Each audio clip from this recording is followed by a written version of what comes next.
One. That's how long it takes me to paint one seashell. Just one. Only one. It takes that long. Would you like to see how many I've done in the last... I've been here for about an hour and 15 minutes.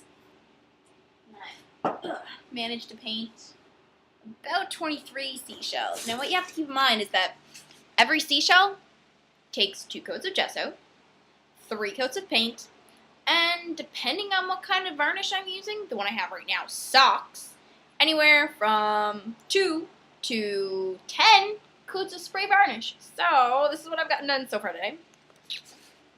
Those guys right there. Yeah, I did that. They're pretty accomplished. Until you look at all the ones that I have to paint. Yeah, look at that. This is my studio, by the way. I'll give you a real tour shortly. My painting clothes. So yeah, I'm gonna get back to painting. Yeah, so much to do. All right, back to art.